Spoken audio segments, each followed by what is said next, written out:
kirageze cyo gukora rumete no kugarura inama zazimiriye kure kwa Yesu wenzira y'ukuri inshuti muze dukore ikiri cyo gihe. Ndabaramukije uni Madame Jo wa Imuhira Media. Ndaramukije abarundi mwese muri mu mpera zine z'isi. Ndaramukije n'abantu mwese mwumva ururimi rw'ikirundi. Nkuko nama ndabibabwira nzokoma ndabazanira bishasha. Ego, muri iyi minsi sindiko ndakora muri Imuhira Media, ndiko ndakora muri television shasha yitwa BCCA Women TV. Iyo television ikaba ari y'abakenyezi bo muri Edmonton, bo muri community y'abarundi bashoboye kugurura. Ego ndiko ndafasha ariko sinahevye Imuhira Media, nuko muri iyi minsi ndiko ndafasha kuri iyo television. Uno musi rero twaronse umutumire w'umukozi w'Imana, mwebwe mugume mukurikirana iyi television, mugerageze mu partage kino kiganiro bikwize hose, afise vyinshi atubwira vyingira kamaro. Reka imbere ko adusengera abanze yipresente. Turabaramukije Pastor. Turabaramukije amahoro y'Imana bane namwe. Ndabaramukije n'abatumire bariko barakurikirana iki kiganiro mbere n'abazagikurikirana mani barezagire cane. Ku mazina ni Imana Emmanuel, ariko nkabanzwi ku izina rya Pastor Mose, ndi umwungere w'ishengero rya Hermon bikorera mu gisagara ca Bujumbura mu gihugu c'Uburundi, komine Muha, zone Kanyosha, quartier Gisyo. Nibyo, Imana ibahezagire cane. Murakoze Pasteri kutubwira aho musanzwe mukorera. Hariyo utubazo nagira ndababaze imbere yuko tubandanya kino kiganiro. Mbega kugira mube abungere b'ishengero, uwo muhamagaro mwataguye kuwuronka ryari? Ego cane murakoze. Umuhamagaro watuje ko mu 2003 duca dukirizwa mu ishengero rya Pantikoti i Bujumbura mu Nyakabiga. Hama rero duca turakomeza imirimo y'Imana muri iryo shengero. Hama igihe kiragera, umuhamagaro ushishikara ko tubiragiza ku ijambo ry'Imana rivuga ngo ivyimburwa ni vyinshi ariko abakozi ni bake. Bisanga nanje n'abantu umwe mu bashobora kuja kwegeranya uwo mwimbu banyene umurima. Kenshi tora twumva yuko hari abantu ngo bahamagawe n'Imana kugira bashobore gukora umurimo wayo, hama tugasubira tukumva hirya abantu bo hanze ariko baravuga ngo hariyo nabihamagaye. None uwahamagaye n'uwihamagaye bitandukaniye? Murakoze cyane ku kibazo ciza. Bwa mbere uwihamagaye aza mu gikorwa c'Imana afise ivyaje kuharondera, kandi ivyo nivyo vyeze. Ariko uwahamagawe n'Imana numva ahubwo yofata n'ivyo afise agashiramwo kugira ngo azane benshi ku Mana. Niryo tandukaniro riri hagati y'abihamagaye n'abahamagawe n'Imana. Ego, kandi usanga baronka abayoboke, kandi abantu turabona bose abahamagawe n'abihamagaye bararonka abayoboke. Mbe ni ryari umuyoboke ashobora kuzimira ugasanga yakwirikiye uwihamagaye? Abantu bashavuga ati none mwebwe yera ntiyabaye hafi yiwe kugira mukebure? Murakoze cyane ku kibazo ciza. Ubwa mbere bwobwo abahinga bavuga ko ikiyayuramutwe cya mbere ari inyigisho y'ubwoge. Iyo rero wigishijwe nabi, utahura nabi, na wa muhemu naho yokubwira ati ibyo bintu bikora urajamwo sivyo ukisanga ntiwashimye kumwumvira gutyo bikakukwegera ubuzimire kuko turafise abavugabutumwa benshi ariko nta bigisha dufise nk'ubu je ndafise icigwa mpora nigisha kijanye n'icuko umuntu wese akwiye guharanira kwimenyanira n'Imana. Ico cigwa ni cigwa kiryoshe cane kandi twashishikara kuza turayaga nzogicisha ko ndazi namwe kizobaryohera n'abatwumva kizobaryohera aho usanga umuntu akubwira ngo ariko araharanira kumenya Imana ariko yarakwiye guharanira kumenywa nayo. Mu Burundi wacu turavuze umugwizatunga wumva avuga ko misiyoni canke baziranutse n'abandi kubamenya ntacyo bikumarira ariko iyo umenywe nabo bikuviramwo inyungu. Dufise abantu benshi bazokubwira ngo baramenye Imana ariko bataramenywa nayo, niho bakunda kuzana izo ngorane z'uko usanga abantu benshi bariko barakurikira ubuzimire. Okay, cyenda bitahura ariyo kumenywa n'Imana no gushaka kumenya Imana.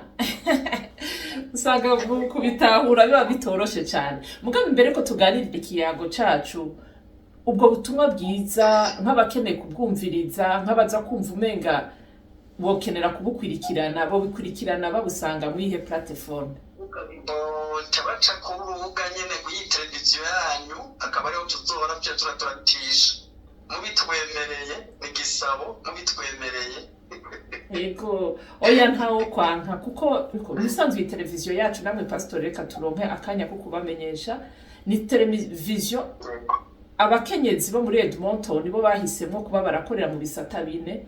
Hariyo igisata kimwe cigisha imico n'akaranga ku Burundi, ego hakaba n'ikindi gisata cigisha umukenyezi mu iterambere, hakaba rero n'iki civuga butumwa. Nibaza ko icivuga butumwa kizokwama gikeneye abantu bakivugiramo ubutumwa. Niyo mpamvu nibaza ko abakenyezi bavyumve bumva ico gisabo baze babikwemerere kugira nawe uzurahacisha ubutumwa bwiza kuko abantu benshi barakeneye kumva inyigisho nyakuri. Hakaba rero n'ikindi gisata c'imyidagaduro aho umuntu wari wose azoba afise ico ashaka gushikiriza. Rero muri ico gisata c'ubutumwa bwiza karibu kabisa, nibaza ko n'abakenyezi biza kubagwa neza. Ego murakoze barinda kubwatsi. Amen amen. Barakumva iyo yishu ngira bazoyitanga. Rero pastor rero twariko turaganira ku bintu vyerekeye umuhamagaro no kutwigisha yuko hariyo kumenywa n'Imana no kugomba kumenya Imana. Aho hantu rero umenga haducanganye gatonya kumenywa n'Imana no kumenya Imana bitandukaniye he? Nukuvuga uyu munsi mu ntunge turafise isoko kwa Siyoni abantu benshi niyo bazi cyo tubona ko ari umugwizatunga hamarukaza umuntu wese akubwira ati je ndazi Siyoni kubera zijya soko, ndazi kwa Siyoni kubera zijya soko, mugo ugasanga umuntu Siyoni ntamuzi. Niko rero abantu benshi bameze itandukaniro riraho nyene. Abantu baharanira kumenya Imana aho guharanira kumenywa nayo.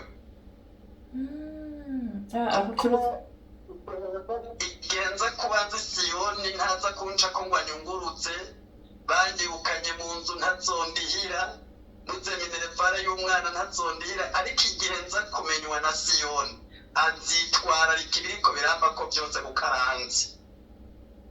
Amen amen amen. Ego reka rero tubandanye turabandanya. Urahejeje kutwigisha ku ngabire, ntuzenya kutwigisha ingabire duhabwa n'Imana. Jere nagomba kuhagarara cyane nko ku umukirisu kenshi turabwirwa ubutumwa bwiza, ariko rero ikintu cyose umuntu yamagikeneramwo inyungu. Iyo umukristu aje akihereza Imana, niyihe nyungu kuriwe mu kumenya Imana igihe yamaze kwemera kwakira Yesu Kristo nk'umukiza wiwe? Niyihe nyungu muri we uwo muntu abarindiriye? Kuko nta muntu yokurikira ikintu atanyungu kirimo. Nivyo twashaka kubabaza. Ego inyungu ya mbere amahoro yo mu mutima. Urabizi neza ko hariho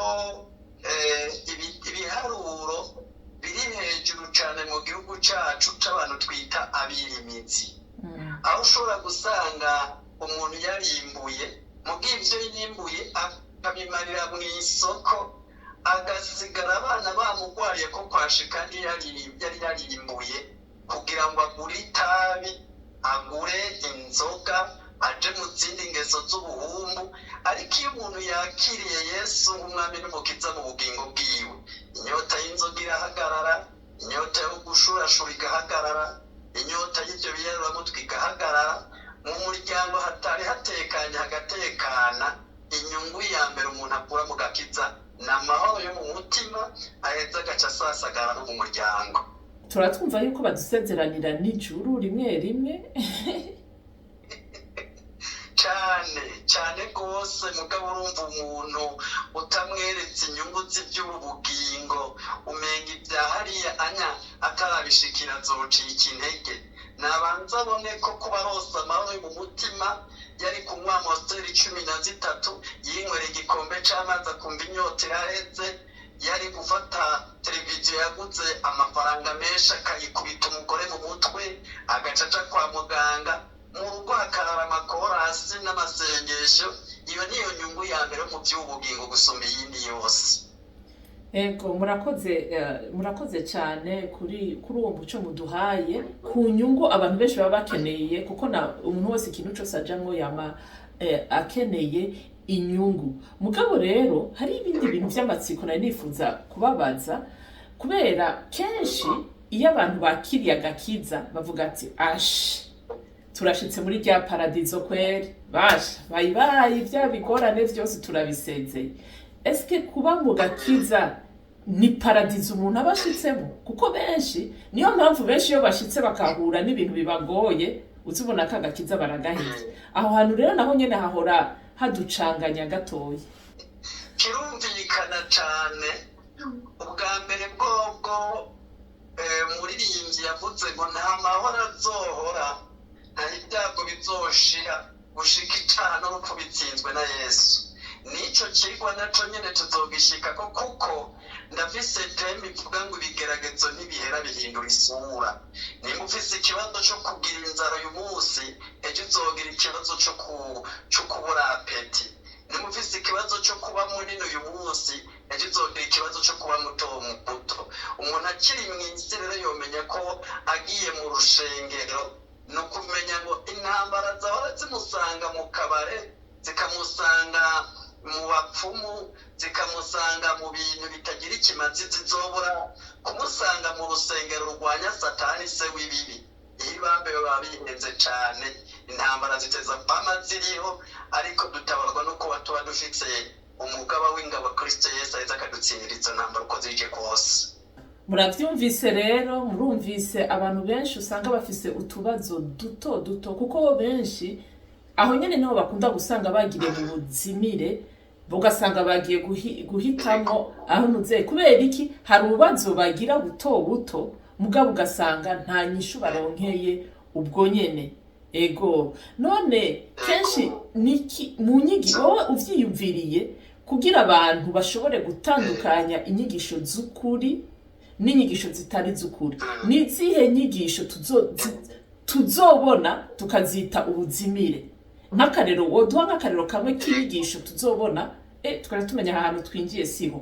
Ubwa mbere bwobwo hariho inyigisho uzokunda gusanga winjiye nk'ahantu zikumvisha ko umugabo wawe atariwe, Imana itamwemera, kandi wararaganye.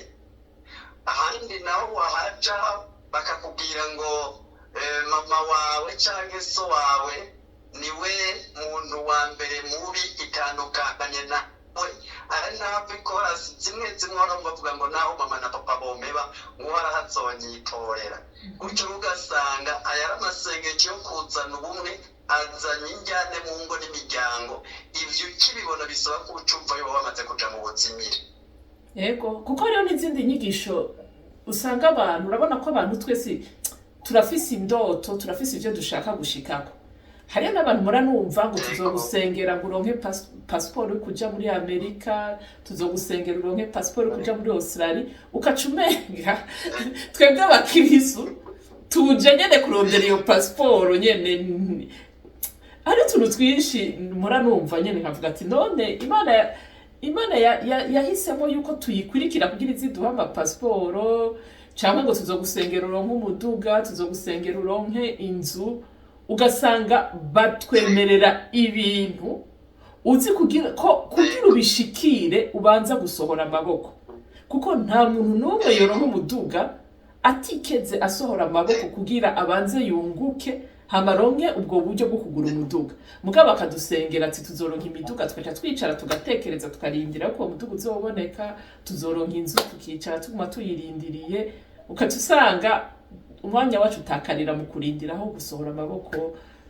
ngo dukore none ivyo ga pastor mwe mu bivuga kwiki ubwa mbere bwo jewe umuntu koronka pasiporo canke pizza canke inzu canke umuduga canke parasera singa vyita igitangaza ivyo hariho umuntu kuva yakavuka ataratumbera n'urusengero imiduga visa atayizi n'igitigiri amafaranga visa bakagurana n'amareta dufatire kuri ivyo ngo bari byo twita ibitangaza urumva ko vy'ukuri twaba twihenze cane izo ni zimwe rwa rukurikirane rwa za nyigisho z'ubuyobe z'ubuzimire uwo kurikira ibintu nk'ivyumva kuko aba yamaze gupotera hari n'abadasenga bari navyo igitangaza ni uko uba umaze nk'imyaka nk'umunani n'icenda n'ine mu rugo utararonka umwana bagusengera ukabona Imana iraguha ikibondo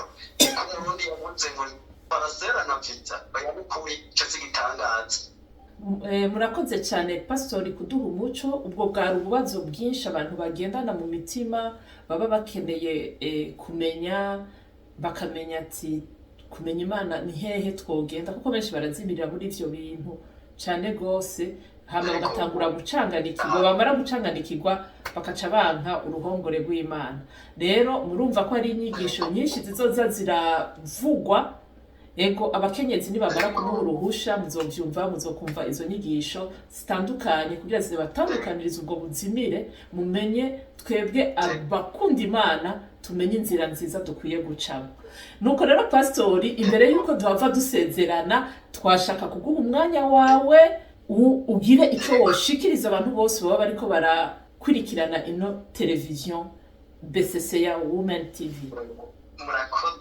murakoze cyane ngomba abarundi n'abanyamahanga bumva ururimi rw'ikirundi dusangire iri jambo ry'Imana ryanditse mu gitabo cy'ibyahishuriwe Yohana igice cya 20 umurongo wa 11 gushika ku murongo wa 12 byahishuriwe Yohana 20 umurongo wa 11 gushika ku murongo wa 12 ni jambo rifise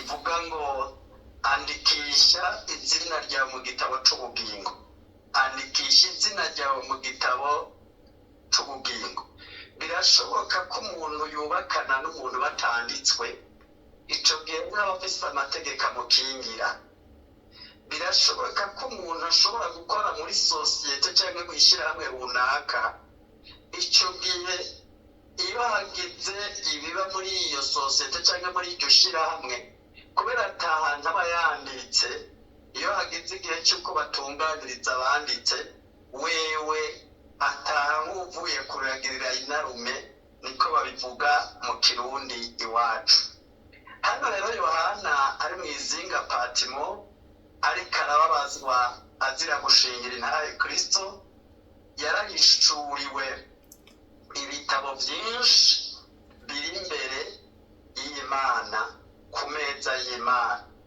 ivyo bitabo rero umuyoro yahabonye vyari ibitabo twofata n'ibitabo byo kwimenyererezamwo vyo kwandikamwo ibiharuro vy'imfatakibanza ariko ngo acarahishurirwa n'ikindi gitabo ngo c'ubugingo ico rero ico nipfuza ko umuntu wese ariko aranyumva yoharanira kwandikwamwo kuko Yohana ngo ariko arahishurirwa ngo yabonye ko umuntu wese atanditse muri ico gitabo vy'ukuri yabihombeyemwo sinzi rero idini usengeramo sinzi ishengero usengeramo, sinzi imyizerere yawe, ariko wumve ngo hariho ibitabo bifatwa nka buruyo byirirwa birandikirwa imbere y'Imana. Byari byiza ngo woye kwandikwa muri icyo gitabo muri ibyo bitabo by'ifatakibanza, ahubwo wandikwe muri icyo gitabo c'ubugingo. Imana idufashe cyane. Uti none icyo gitabo c'ubugingo umuntu yocyandikwa gute? Ni uko ubanza kumenya mbega Imana ikunda iki, akaba ari byo ukunda. Mbega Imana yanka iki, akaba ari byo wanka. Kugira ngo ubugenzi bwawe n'ubundi bugende neza, biragusaba ko wimenyereza gukunda ibyo umugenzi wawe akunda, ukanka ibyo umugenzi wawe yanka, niho ubucuti bwawe nawe buheza bukagenda neza. Niba rero uvuga ko wubaha Imana, ukijijwe, usenga, ariko ugakomeza kwica, ugakomeza kuroga, ugakomeza kugira ishari, ugakomeza kugira igono, wanditse na bya bindi bitabo, urandikwa mu gitabo c'ubugingo, nawe uri apotre, nawe uri bishop, nawe uri pastor, naho uri umuririmbyi. Kugira ngo wandikwe izina ryawe mu gitabo c'ubugingo, ni ukumenya ngo iby'Imana igomba ni ibihe, aba ari byo nkora. Iby'Imana yanka ni ibihe, aba ari byo nanka. Gutyo iraheze igaca kwandikira izina ryawe mu gitabo c'ubugingo.